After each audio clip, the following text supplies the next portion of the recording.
Kia ora, I'm Kiri Prentice and welcome to Māori Minds, where I explore Māori philosophy and mental health and find new ways of applying traditional knowledge. In this video, I will be introducing my framework of Māori philosophy, Te Ao Raranga, the weaving universe.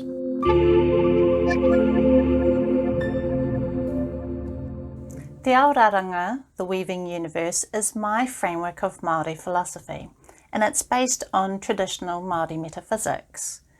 The name refers to the Woven Universe, a book written by the Reverend Mauri Marsden, a very famous and well-respected academic and tohunga. It also refers to Te Wharepora, and that is the house of weaving, where women would learn genealogy, weaving and higher knowledge. The Atua, the goddess who presided over that school of higher learning for women, is Hine Te Iwa. Now she is involved with weaving, fertility, childbirth and understanding. Thirdly, the metaphor of weaving is useful when trying to conceptualize a Māori understanding of existence using a process relational philosophy. Now what the heck does that mean? Well, it means that Māori consider Whanaungatanga, relationships, to be the most fundamental thing in existence. And that life and existence are ever changing. They're always in flux and always in a process of becoming. In this way, Māori focus on finding connections and building relationships through Whanaungatanga and always considering things within a context, rather than trying to categorize things or people and trying to understand them in more mechanistic terms. First, I'm going to be talking about the evolution of Māori philosophy, and that will help provide some context and background. I'll then outline the framework itself, Te Ao Raranga, and then I'll explain the ontology of Whanaungatanga. Following that, I will describe the structure of Matauranga Mauri, its flesh and bones. Then I'll go into a bit more detail about the metaphysical principles that provide a structure that supports the central ontology of Whanaungatanga. I won't go into too much detail about key values, tikanga and methods in this video.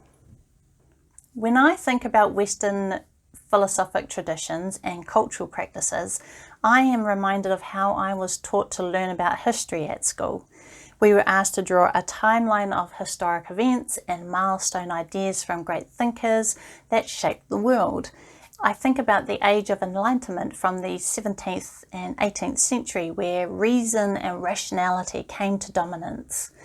This age of reason gave rise to the scientific, industrial and political revolutions and amazing technological advancements. The Māori philosophic branch, so the Māori ways of knowing and Māori ways of doing, had a very different evolutionary path, a path that developed independently of any European influence until the 1700s.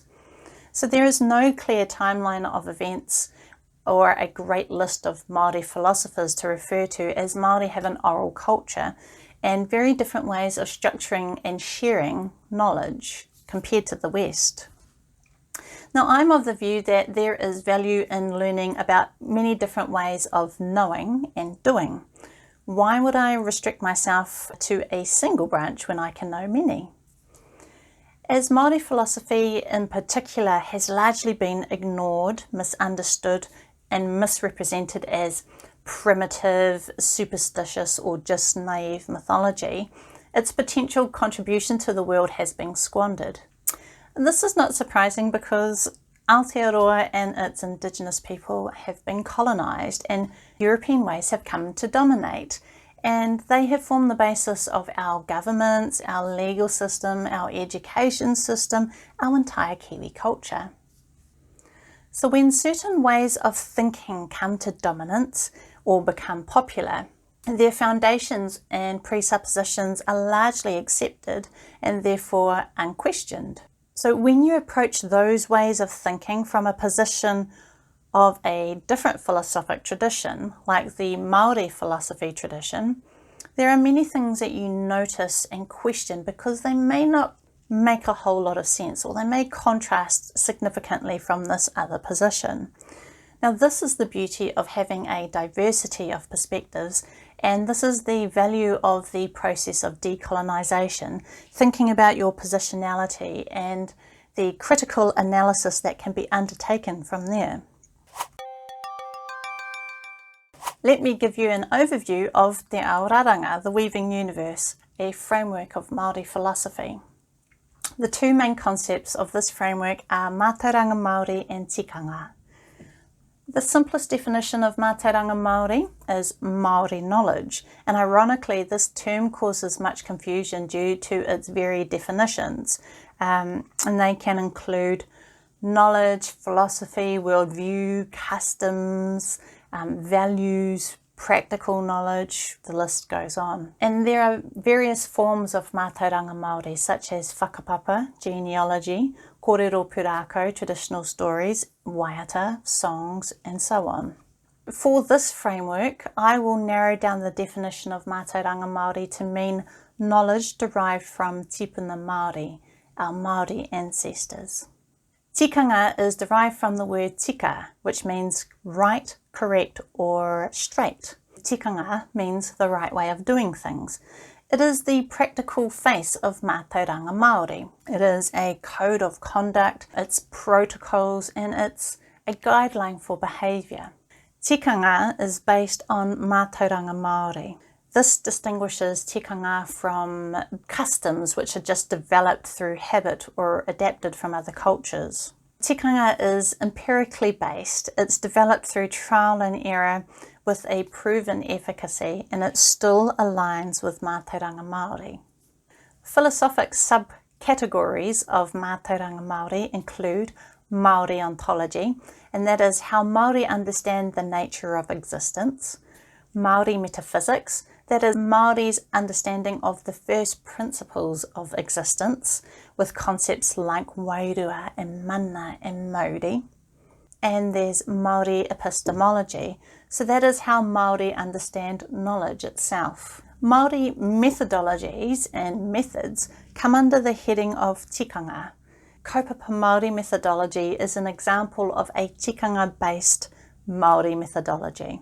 Ngā uara, values, are the link between Mātauranga Māori and tikanga. Finding shared values is often a useful starting point when you are seeking to find common ground between people with different philosophies or different methodologies. Māori ethics is informed by a Māori understanding of existence, so that includes Māori ontology and Māori metaphysics. The way that it is applied in practice is guided by tikanga. Therefore, kaupapa Māori methodologies should be based on tikanga and therefore align with Māori ethics. Now, Māori have an ontology of Whanaungatanga, meaning that everything is connected through ties of kinship and nothing can exist outside of relationships. A metaphor for explaining how Māori structure knowledge, or Mātauranga, or their epistemology, is with flesh and bones, where Whakapapa is the skeleton or the bones and the organising principle of knowledge, and various forms of Mātauranga, in particular kōrero pūrākau, so our traditional stories, can flesh out that skeleton and give it body. Māori metaphysical concepts include mana and tapu and Mauri and Wairua. Now, these concepts provide a metaphysical structure for the central ontology of Whanaungatanga. Māori metaphysical concepts are non-physical and they're best understood in terms of processes. So they are not substances. So if you can avoid thinking about them as constituents or building blocks of the universe, then you'll avoid miscategorizations and false comparisons with certain Western philosophic ideas. In Te Ao Raranga, the Weaving Universe, relationships are fundamental to existence, and it's not just about genetics or biology, but all types of relationships. And the Māori metaphysical concepts that I will discuss They are the concepts that Māori use to make sense of the dynamic process of weaving relationships. So an actual entity is not a substance that exists in a point in space at a moment in time. It is a confluence in the weaving of relationships that is ordered, complex, and novel. A confluence in the weaving, it doesn't actually have any clear margins or boundaries, so it's better to focus on the ngako, the kind of heart or the core of that confluence or nexus, rather than trying to delineate one entity from another. Māori have an ontology of Whanaungatanga, meaning everything is connected through ties of kinship and relations are prior to relata. So things can only come into existence through their relationships. Now, if we compare this to some Western analytic philosophical traditions and science, we'll notice some big differences. An ontology of Whanaungatanga focuses on kin, not kind. It focuses on relationships and connections, and not trying to distinguish different things into categories or dissecting them into their component parts and reducing them down to their basic constituents. That is not how Māori philosophy works. So Māori philosophy embraces the subjective experience and the qualitative. And think about science. Science puts a lot of effort into being objective and focusing on the quantitative, that which can be measured and understood in terms of mathematics. An ontology of Whanaungatanga presupposes that everything is in a process of becoming, and there is no such thing as a static substance. It is very much about taking a broad ecological perspective on existence. If everything is connected in some way, every entity is its own little ecosystem that is embedded within yet another ecosystem. So let's think about that. If we think about an atom as an entity, it is also its own little ecosystem. It is made up of little subatomic particles. Now, atoms are embedded within a larger ecosystem, such as molecules, and molecules are embedded within cells, and cells within organs, and organs within people, and so on. So you can understand this kind of ecological thinking that Māori do because of their ontology of Whanaungatanga. The best way to organise a relational universe is with Whakapapa, and that's genealogy, rather than a taxonomy, so a classification system that is based on different categories of things that exist. I like to use the metaphor of flesh and bones when describing the structure of Mātauranga Māori in epistemology. So we know that Whakapapa is genealogy, and it is the organising principle of Māori epistemology and Māori philosophy. So you can say that it provides the skeleton or the infrastructure upon which more layers of Mātauranga Māori can be added, and in this way it fleshes out and gives it form and body. And there are many different forms of Mātauranga, remember, things like kōrero pūrākau, our traditional stories, waiata, songs, karakia, prayers, taku, their old chants, and tauparapara, and that's an opening saying in a formal speech. Now, as Māori have an oral culture, they rely on their memory and ngā mahi ārehia, so the creative arts and pastimes, to store and transmit knowledge. For the pre-colonial Māori, repositories of Mātauranga were not libraries, but they were actually people. And so they became very skillful at using different memory enhancing techniques, including the use of rhyme and rhythm and repetition, symbolism and narratives within their songs, prayers, chants and stories. And so this allowed them to memorize prodigious amounts of Mātauranga, including very long whakapapa sequences. And these techniques also served other purposes. They made Mauranga Māori more user-friendly by making it simple, condensed and entertaining. And because they can be broadly interpreted, particularly kōrero pūrākau and whakatauki, our sayings and proverbs, they allow Mātauranga Māori to remain relevant across time. So it's not just to aid memory. These techniques encourage you to relate to characters, the narratives, and to be moved by music or entranced by the rhythm. It encourages a more intuitive way of knowing and people making their own personal associations with things, so that there's a familiarity there. Māori ways of transmitting and sharing and creating knowledge is very much about inviting you to have a qualitative experience with the Mātauranga. To understand how whakapapa works as an organising principle, one must first become familiar with some whakapapa conventions. Māori is an oral culture, so it follows that whakapapa is shared orally in different ways, for instance through waiata or tauparapara, which are poetic tribal chants. These tauparapara are used by opening speakers to begin their whai kōrero, their formal speeches, and tauparapara often contain whakapapa references and philosophical statements. There are different formats of whakapapa, but the most common that is recited is the tararere, and that is a single descent line from a tipuna, an ancestor, and it excludes all the other partners or relatives. Often, speakers at a formal hui, a gathering, will recite a whakapapa of the creation of the universe as their tauparapara. This is a famous condensed version of a cosmic whakapapa in the tararere format. Te pū, te more, te weu, te aka, te rea, te waunui, te kune, te whē, te kore, te pō, ki te whaiao, ki te ao marama, hei Mauri ora. The origin, the taproot, the rootlet, the creeper, the increase, the great forest, the forming or conception, the sound, the void, the darkness, to the glimmer of light, to the realm of life and light, sneeze, the breath of life.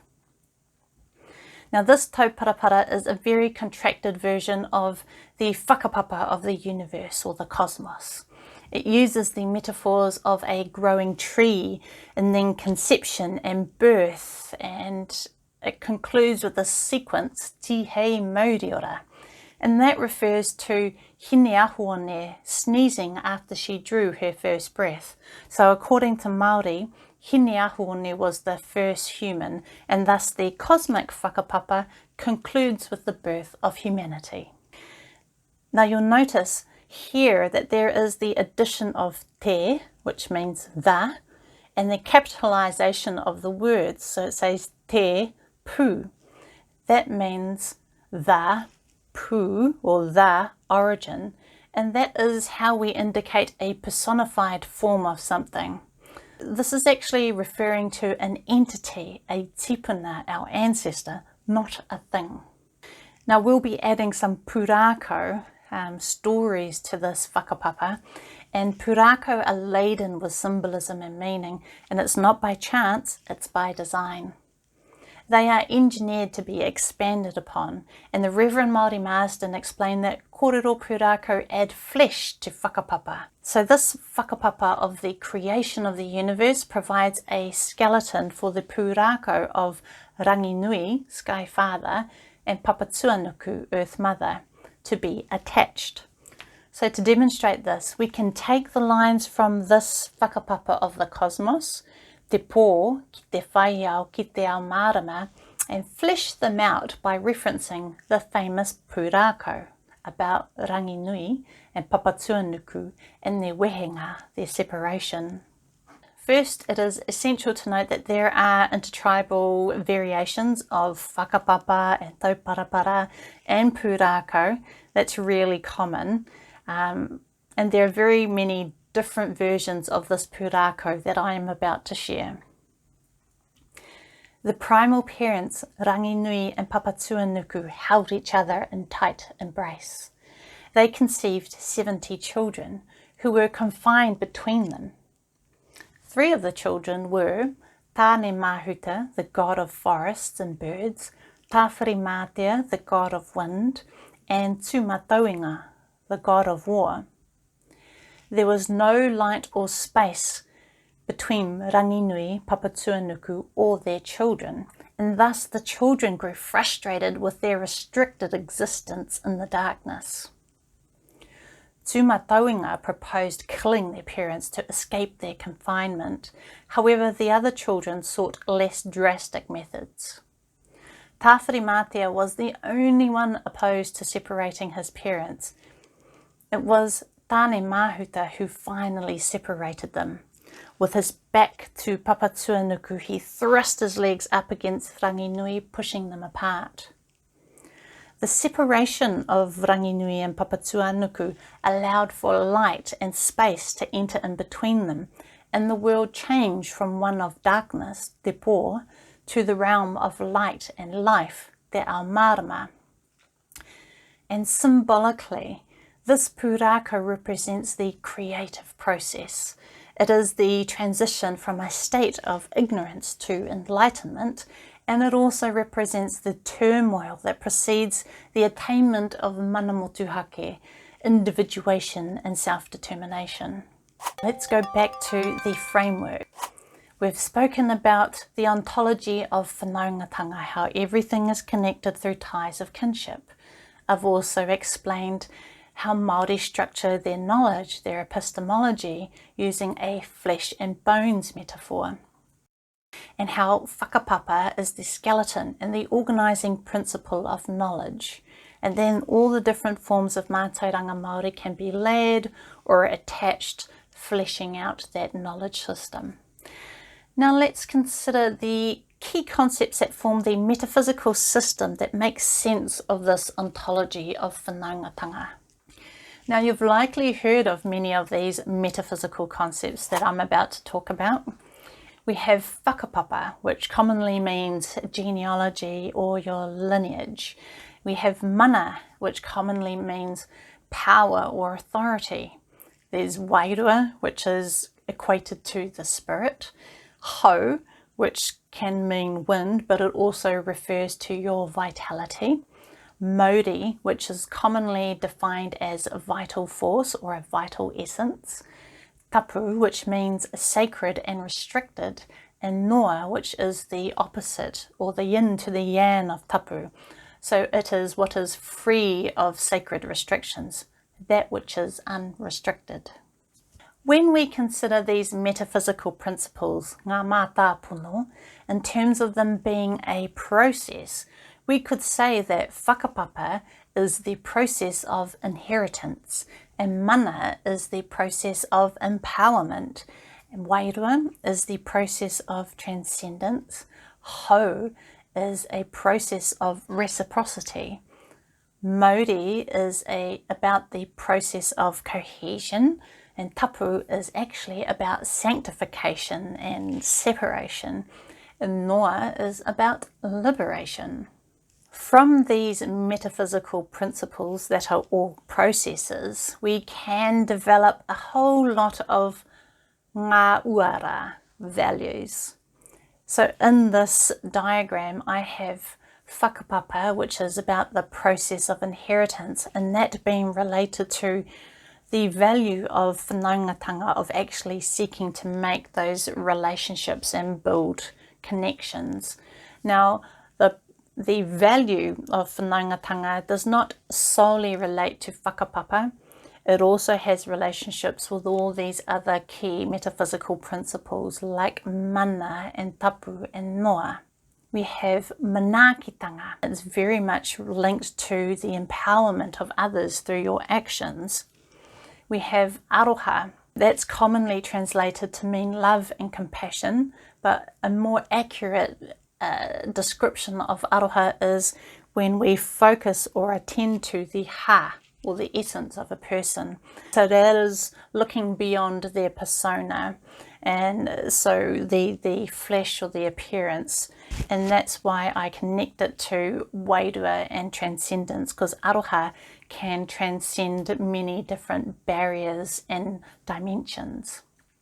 Kaitiakitanga is the value of guardianship or stewardship, and it is very closely linked to hau, because hau is that understanding of the reciprocal relationships of everything that exists.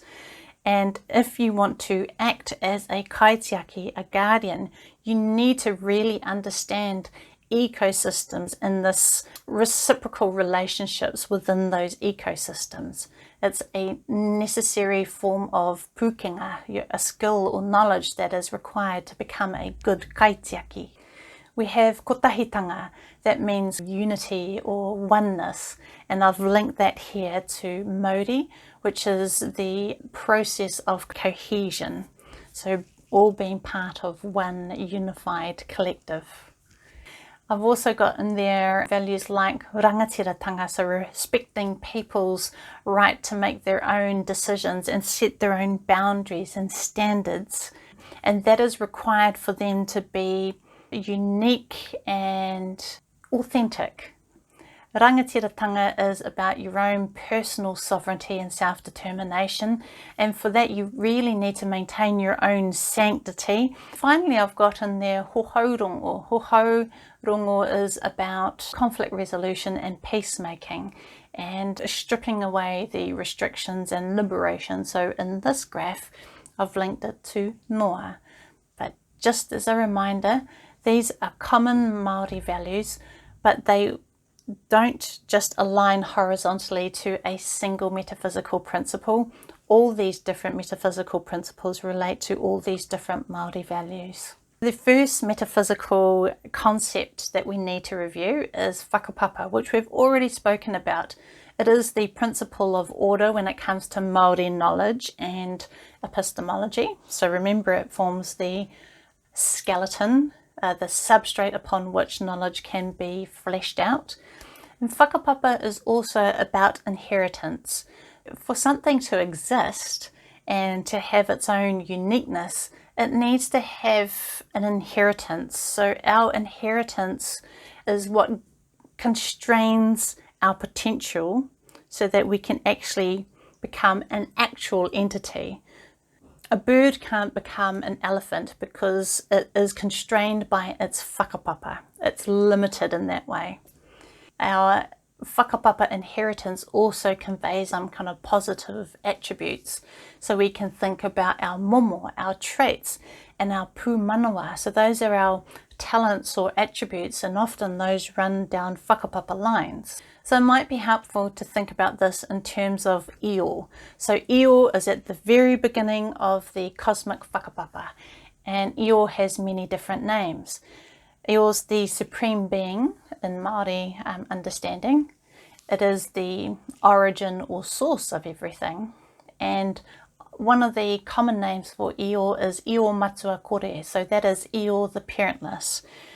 What we can infer from that is io in his first state, his kind of quiescent state, didn't have any parentage, so he was omnipotential, full of potential with no inherited constraints. I include this so that you can kind of understand that we actually need some inherited constraints to actually become an actual entity. Because if we were pluripotent or omnipotential, if you can be everything, how can you be a single thing? This is another whakapapa sequence, and it's quite a useful one to look at. It starts with te hauora, te ātamai, te āhua, te anu, te wā, te ātea, and then comes ranginui and papatuanuku. So we have the breath of life, the knowing, the shape, the form, the time, the space, and then comes heaven and earth, the natural world. And what is interesting here is that Māori understand that humanity, which is a result of the creation of Ranginui, Papatuanuku and all their children, we are confined by our whakapapa, and we can see that there is time and space. Often they're so closely related that they're mushed together into a word wātea instead of wā and ātea. Humanity is confined or constrained by its whakapapa and its tipuna, including wā and ātea, time and space. So that means that we cannot exist as an entity outside of time and space. But Māori have massively long cosmic whakapapa sequences, and you can infer that there is a lot about a Māori understanding of the universe that is beyond time and space. So we actually have some words to refer to all of that which is beyond kind of space or time. It's Te Ao Raranga, the world beyond space and time. So from that you can appreciate that a lot about Māori philosophy is abstract, it relates to the mind and the non-physical and spiritual, because only at the very bottom of the cosmic whakapapa does humanity appear. Now let us talk about Mauri. Io, te kore, te kōwhao, te anu, te pō, te Mauri. The supreme God, the void, the abyss, the cold, the night, the life principle. Mauri is the principle of cohesion. If we whakawetewete ngā kupu, if we untether the word, we can learn about the meaning of Mauri. Mau means to hold, to take up, and a precursor. And ri means to bind, to protect, and to shield. Divided differently, we have the words mā, which means white or pure, and uri, which refers to a descendant. This suggests that Mauri is pure and divine in its origins, and it has a binding, creative, and protective function. Now, the Reverend Māori Marsden described Mauri as a bonding element that knits all the diverse elements within the universe. Now, this account supports the idea of Mauri having a binding nature. So Mauri tends to be defined as vital essence or a life force, and it has often been equated to the soul, and so it tends to be included in discussions about animism and vitalism in Māori and in Polynesians by anthropologists, for example. But Mauri is very different from the soul. So Mauri is more like a cohesive, a cosmic glue, and it binds together actual entities. And it is ubiquitous, found in everything. So a stone, a mountain, and a person all have their own Mauri. An actual entity, something with tinana, a body, is a confluence in the weaving of existence, in the weaving of relationships that is ordered, complex, and novel. And it is Mauri that binds this nexus, this confluence of the relationships of Whanaungatanga. So Mauri is this process that binds entities into existence. It is like a cohesive process, and it is necessary for existence. And this existence is not one-dimensional. Think about Mauri. It is what embeds entities within ecosystems and within ecosystems. So remember when I gave that example of an atom being its own little ecosystem that is embedded within a larger ecosystem? Well, it is this cohesive, binding, embedding nature of Mauri that achieves these kinds of ecosystems within a Māori philosophical viewpoint. Mauri is what embeds a person within their whānau, their hapu, and their iwi, in society, in nature, te taiao, and in the broader universe, te ao. When thinking about Mauri from a human perspective, it is useful to think about internal and external cohesion. So our internal cohesion relates to the psyche, having an integrated sense of self, that internal cohesion that comes with health and well-being. And our external cohesion is all about your social cohesion, so how you fit in and are accepted and belong within a community or society, and your cohesion also with nature and with the broader universe. This nicely aligns with Paiora, their government vision for Māori health, and Paiora has been incorporated for a long time now into He Korowai Oranga, and that's a Māori health strategy. So you can see how it aligns there. Mauri Ora is about the health of individuals, so that's that internal cohesion level. Whānau Ora is about healthy families and social cohesion, And Wairua is at the level of Te Ao, of nature, and that is about that external cohesion and health of our environments, and that in turn improves our own health because we're all embedded into this ecosystem or ecology. So like the tides, Mauri waxes and wanes, and it can be enhanced or diminished. And when your Mauri is low or quiescent, we call that Mauri noho. When it is awakening, we call that Mauri oho.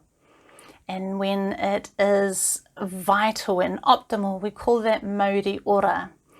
We also have the term Mauri tau, which means that your Mauri is settled, and Mauri mate, which is like your departing Mauri. That is what happens when you die. It's kind of like that decoherence process or entropy. So here's how Mauri can be a useful target for healing interventions. Kia puki ake te Mauri, to uplift the Mauri. If your Mauri levels are high, we call that Mauri ora. Then you have great vitality and health, and that's because you have high levels of internal and external cohesion. If a person is marginalised or they're alienated from social groups for whatever reason, you will notice that they will have a depleted or diminished Mauri, and it makes it really, really difficult to have a healthy psyche and cohesive sense of self, that internal cohesion, if your external cohesion is lacking. So you can see the utility of Mauri as a focus of health interventions. So interventions that kia puki ake te Mauri, that lift up the Mauri, will improve internal and external cohesion, health and vitality. If you connect with nature, that will have a positive impact on your Mauri. If you are supported to develop social networks and meaningful relationships where you feel like you belong and you are included and you are valued, that will uplift your Mauri. So let's think about what we can do at the level of Te Ao, the universe. How do we kia puki ake te Mauri at that level? Well, usually that's where Wairuatanga and spirituality comes into play. So you're looking to find or achieve that kotahitanga, that unity or oneness with the greater universe. So that is very much about transcendence, and people's path to that unity, oneness and Wairuatanga is very personal. So there are many different paths to achieving that kotahitanga. What about at the level of Te Ao? Or when we're thinking about the pai ora framework, that is at the level of Wairua, healthy environments. So there's actually lots of healing activities that you can do. So thinking about spending time in nature, working to sync your rhythms with nature's rhythms, sorting out your sleep and having a great sleep-wake cycle, living by the maramataka. You can think about working in the garden, getting your hands in the dirt, and modulating your senses, so sensory modulation, using nature to do that. Growing your own food is wonderful, and if you have the opportunity to act as a kaitiaki for Te Ao, so a guardian of nature, that in itself can enhance your health and well-being. What about at the level of whānau, hapu and iwi, or society? What can be done to support people to be included into society, feel connected and accepted, so that they truly belong? They really need to have a voice. We need to think about how people can have access to equal human rights of citizenship and have equal opportunities. So this is where all of that work of inclusivity and diversity and decolonisation comes into play at the level of kind of social cohesion. But the smallest working unit that we usually start on is the whānau unit. What about at the level of a person, at the tangata? This is where we're thinking about the psyche and your internal cohesion and integrating yourself. Different types of therapy will be helpful there. Compassion work, so thinking about the aroha, remember that's kind of transcendent attention to the essence of a person, either yourself or others. Trying to integrate the person and addressing issues like dissociation or dissonance. You're trying to combat the denial, rejection and suppression of different parts of yourself by using aroha and by using different types of skills. So this is all about those unseen parts of yourself. So let's talk about hau. Hau is the principle of reciprocity. This is a little whakatauki. Aroha mai, aroha atu. Love received, love returned. And this is speaking to this principle of reciprocity. Reciprocity is inevitable in an ecosystem or an ecology. It means that every action will cause some kind of response or change because everything is in some kind of symbiotic relationship. So here's an example. The hau of a ngahere, the forest, when it is healthy and all of the things within the ecosystem are working together in symbiosis, it thrives. If a new species is introduced, like the painted apple moth, well, that can really disrupt the balance of the ecosystem. But if you spray the ngahere with an insecticide that targets all moths and butterflies indiscriminately, it will kill many different species. So that insecticide will have an impact on the hau of a species, but that will also affect the hau of the ngahere, of the wider ecosystem. The birds won't have as much moths or butterflies to eat, so their numbers will decline. And then if there are fewer birds, then seeds won't be propagated or distributed in the birds' droppings as much as they should do, and that will limit the growth of plant life. And so you'll see the entire ecosystem, the hau of the ecosystem, be affected and diminished. And if it's not restored by the actions maybe of a kaitiaki, so somebody that really understands the hau of the ngahere, it risks not only the bird species perishing, but also the ngahere itself. A kaitiaki, a steward or guardian, is very much an expert that understands this principle of reciprocity, the hau. We have this idea of utu, and we also have the idea of hohaurongo. So these are actions. If hau is a metaphysical principle and a process that makes sense of existence, utu is what people do in response to a transgression or something happening, and they do that with the intention to restore that balance. And to avoid things getting worse or amplifying over time because it hasn't been addressed, like a butterfly effect. You're trying to stop the butterfly effect. Utu has often been oversimplified to mean revenge. It's actually about your reciprocal obligations. It is part of tikanga, so it's about our actions and our responses, and it is a legal principle. It is what people have to do in order to rectify a wrong that has affected the hau. In the old days, if you stole something, then a family might seek utu by taking something of equal value in return. That type of utu is called muru, when you plunder or confiscate things. If you purchase some snazzy new sneakers from a shop and you want to unbox them at home, and then you find that there's a big hole in the sole because they're just somebody's dingy used shoes, that shop attendant that sold you the shoes was not upholding the hau of that interaction, that reciprocity and that understanding. So that relationship of the seller and the purchaser needs some kind of utu, restoration or response. You can always go back and get the shoes replaced, or you can take legal action. If you try to take utu, but it's way in excess of the original hara, of the original wrong, like if you go out to destroy somebody's reputation on social media and you slash their tires or stalk them or do something nasty, then they would have recourse to rectify that with their own utu. But when things get really nasty and messy like that and people are really hurt, then that is usually when there is a need for hohaurongo. Hohaurongo is the process of peacemaking and reconciliation and restoration. It is the opportunity for you to say your piece in front of other impartial people in a controlled way, because it is bound by rules and regulations and tikanga, so that it is safe. You will be validated with your concerns, and through a process work to find a resolution and achieve ea. Ea means to be settled, satisfied or avenged. Now, tapu is the principle of sanctification. Its meaning is about those things which are sacred and restricted.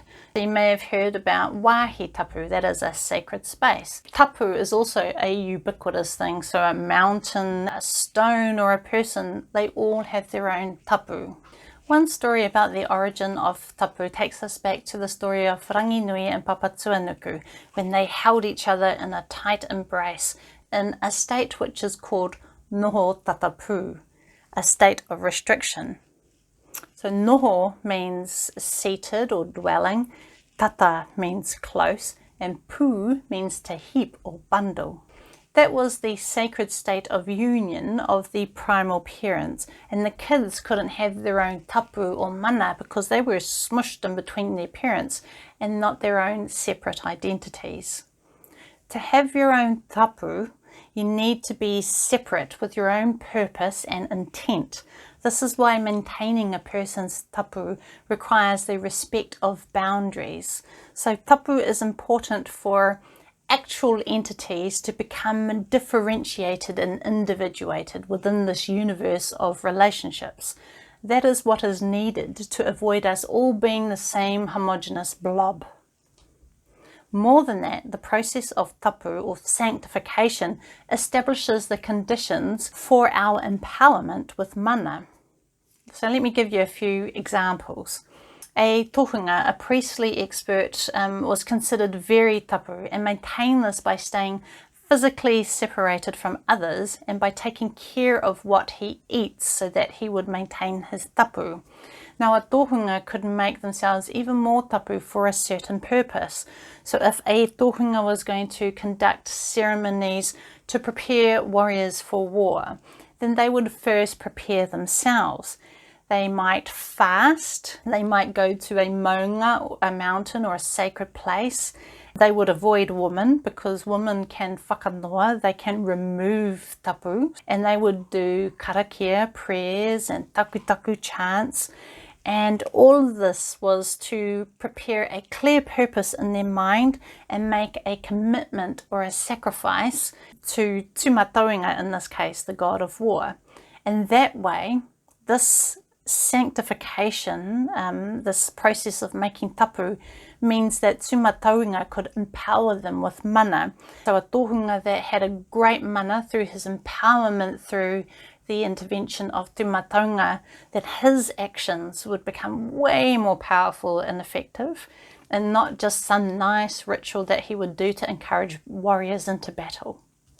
So tapu is about your distinctness, your intent. It's about kind of consecrating or sanctifying something in order to set aside for a purpose and thus creating the conditions that something can be empowered. People have their own innate tapu, and your tapu can be further enhanced and affected by the actions of others. To maintain your own tapu, your own sanctity and readiness for empowerment, you must have your own boundaries. You need self-respect and a clear purpose and intent, and be committed to living your life, not anybody else's. If you are in an enmeshed relationship, when you're codependent, you've kind of forsaken your own personal identity and sanctity, and you will lose your ability to be empowered with mana. So what does that all mean? It means that you got to do you. You have to live your own life and be true to yourself. And that dedication to living your own life, maintaining your own boundaries, and that sanctification of the self through your own purpose and living your own life. And you achieve that by following your own heart's desire. So it's pretty cool. Maintaining your tapu is really important to being a well, healthy, individuated person who is capable of being empowered with mana. There are many ways that a person's tapu can be affected or transgressed, which can cause trauma or mamai. It can be direct harm, so through abuse and disrespect, and violations of boundaries. It is also difficult to maintain your own tapu if you are absent the experiences of those values that I spoke about, like aroha and manaakitanga and kotahitanga. So let me explain that, because Māori values in action and tikanga in action is what helps society around you maintain each individual's tapu and sanctity. If you have never experienced manaakitanga, people intentionally trying to uplift your mana and be kind, or the unity of kotahitanga, belonging to a group, a community, or kaitiakitanga, having somebody mentor you or be a role model or a guide.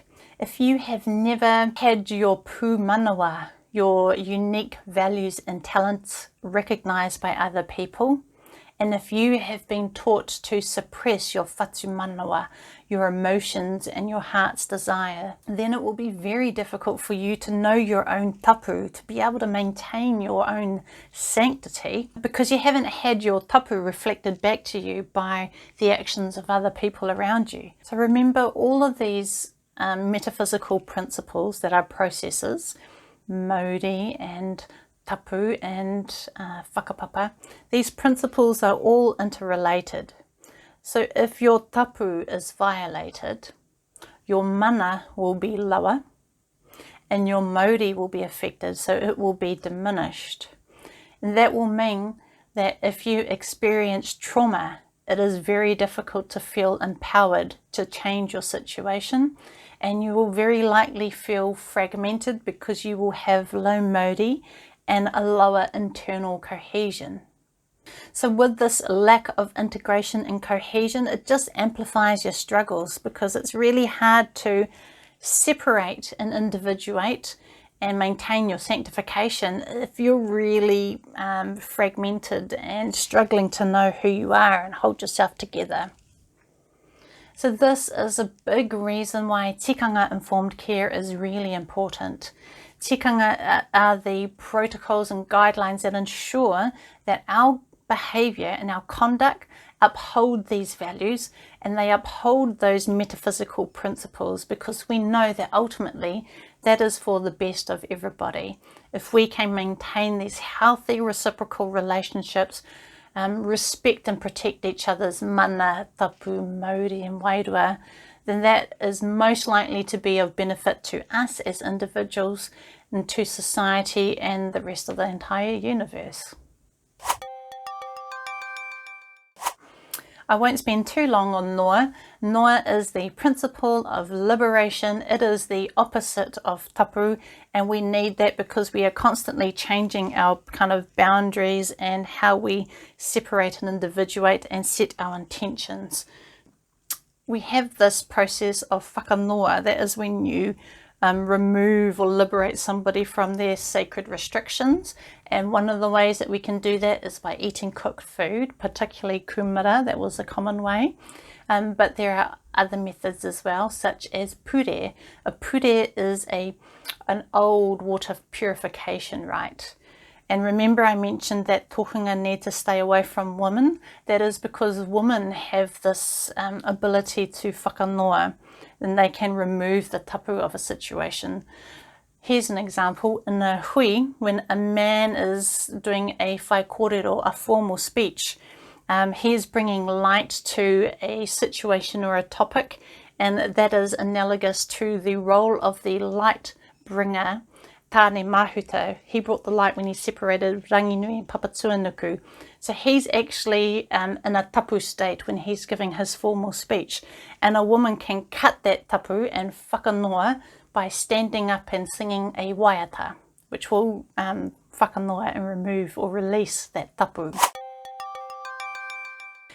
All of these metaphysical principles are interrelated, and you can't understand mana on its own. It's very closely related to tapu and mauri, which we've already spoken about.